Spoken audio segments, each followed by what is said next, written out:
Existen personas que nunca llegamos a conocer, pero que de alguna forma siguen presentes en nuestras vidas. Huellas que se dejaron atrás y que, aunque invisibles, están ahí, esperando ser descubiertas. Esta es la historia de un abuelo que, aunque fallecido y sus nietos nunca lo conocieron personalmente, dejó más que recuerdos en una vieja casa. Aunque algunos secretos, una vez descubiertos, nunca vuelven a ser solo historias.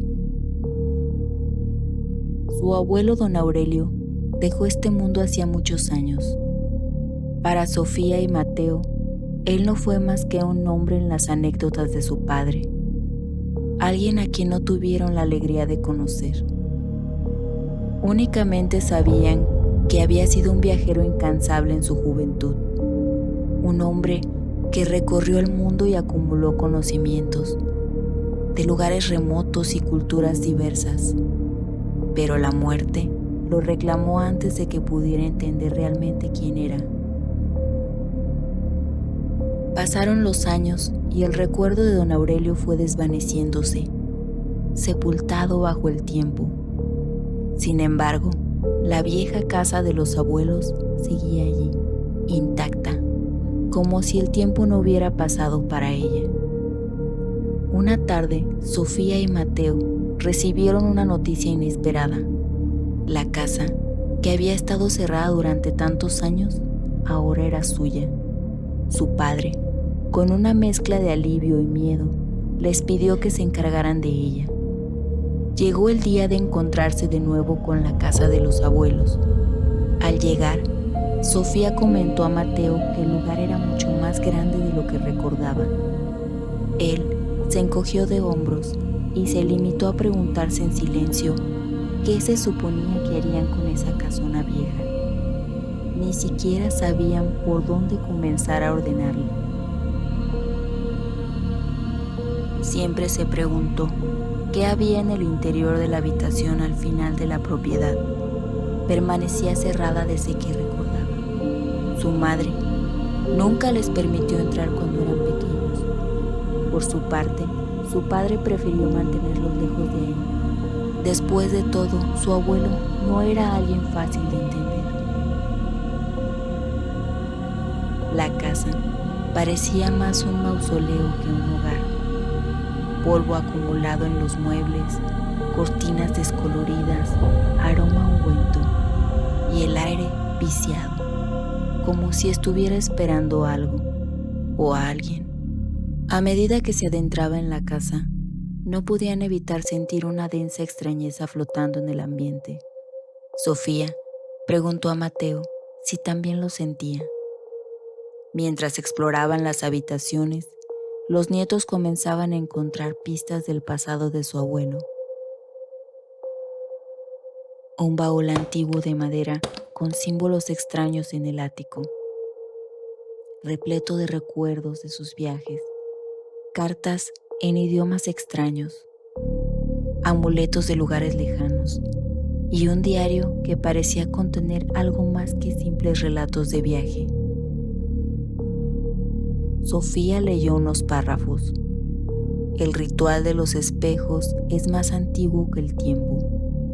Solo aquellos con agallas pueden realizarlo, pero el precio a pagar siempre es alto. El rostro de Mateo no podía disimular su sorpresa. Su abuelo escribía sobre rituales. ¿Qué significaba todo aquello? El diario de don Aurelio era más que un simple registro de viajes. Parecía ser un grimorio, una colección de conocimientos herméticos que se habían recopilado durante años de estudio y práctica del oculto. En el fondo, aguardaba una llave entre sus cosas. Quizá abriría alguna puerta de la casa. Motivados por la curiosidad, los hermanos la probaron en cada cerradura de cada puerta, hasta que al cabo de unos minutos por fin la encontraron. Al fondo del sótano, antigua, cubierta de polvo y telarañas, Encajaba perfectamente con la llave que Sofía había encontrado. Al abrirla, crujió casi como un lamento o una advertencia. Lo que encontraron dentro era algo que jamás habría cruzado en su imaginación. Una biblioteca subterránea, decenas de libros empolvados. Al abrir sus páginas, lenguas desconocidas en su interior, artefactos antiguos alrededor y al centro de la sala, un espejo enorme cubierto con un paño negro. Aquello era una visión extraordinaria y real. Evidentemente asombrados se preguntaron, ¿qué hacía su abuelo con todas esas cosas? Sofía le señaló a Mateo un libro en particular, colocado cuidadosamente sobre una mesita. Contenía una serie de instrucciones, el aprendizaje de su abuelo, adquirido durante todos esos años en sus viajes. Ahí estaba todo lo que nunca les habían contado sobre él. El cuero que cubría sus páginas parecía latir, como si el propio libro tuviera vida. No sabían lo que pasaría. El impulso de descubrir sus páginas era demasiado fuerte.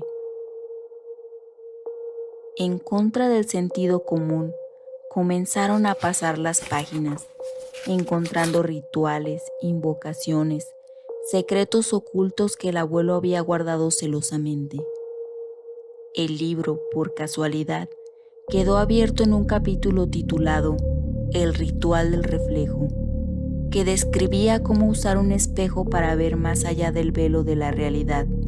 Sofía y Mateo, aunque asustados, no pudieron resistir la tentación de probarlo. Rendidos ante la curiosidad, decidieron intentarlo. Si eso era importante para el abuelo, tal vez podrían descubrir algo más sobre él. Encendieron 3 velas, colocándolas en forma de triángulo entre el espejo y ambos. Al pronunciar las palabras del ritual, ignem, illuminam, reflexionem, inexplicablemente el espejo comenzó a vibrar. En ese instante algo cambió. El reflejo dejó de ser los rostros de los hermanos. Fue algo más, algo oscuro, algo que parecía estar observándolos desde el otro lado.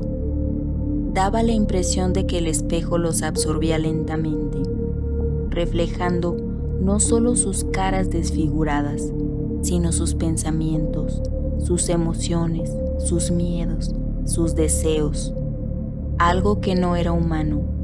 Decenas de sombras se manifestaban poco a poco. Aunque esto transcurrió en un par de minutos, en su realidad se sintieron como horas, confundidos y asustados, incapaces de comprender si era real o no. Lo que los hermanos ignoraban era que el abuelo había pagado un precio muy alto por el conocimiento que había adquirido. El reflejo en el espejo era su legado, la iniciación al ocultismo, una maldición o una bendición, según desde donde se mire, que había intentado resolver durante años, pero que ahora, con su muerte, estaba buscando nuevos adeptos. En un momento de lucidez, una desesperada Sofía le exigió a Mateo detenerse, apagarlo. Aquello no estaba nada bien. Mateo no lograba articular palabra, simplemente no podía, pero ella pudo leer en sus ojos que no podía controlarlo. Reuniendo toda su voluntad, se apresuró a poner sus nerviosas manos sobre las de Mateo para unir sus fuerzas y cerrarlo de una buena vez. Mateo cerró el libro de golpe, pero ya estaba hecho. Lo que habían desatado no podía ser contenido fácilmente. Algo había cruzado la frontera entre los mundos, entre el denso y el sutil. Algo que su abuelo había mantenido hermético por años y ahora se estaba liberando. Sofía y Mateo finalmente entendieron lo que su abuelo había tratado de esconder. El conocimiento que había adquirido era una carga que no podía ser compartida sin consecuencias. Lo que hicieron ese día fue un ritual de iniciación al ocultismo, la primera prueba, un viaje inconmensurable en su psiquismo. Las sombras reflejadas en el espejo no eran más que sus propios demonios. Eso indicaba que aún no se conocían a sí mismos y habría que resolverlo, justo como el abuelo lo hubiese querido. Algunas verdades deberían permanecer ocultas. Algunas puertas nunca deberían ser abiertas. Sofía y Mateo ahora lo saben, y aunque cerraron la puerta detrás de ellos, el eco de lo que encontraron en esa casa sigue con ellos, aguardando el momento de regresar. Si llegaste hasta aquí, gracias por escuchar. Este es El Otro Sendero. Si deseas continuar, por favor suscríbete. Si te ha gustado, déjame un comentario y comparte con tus amigos.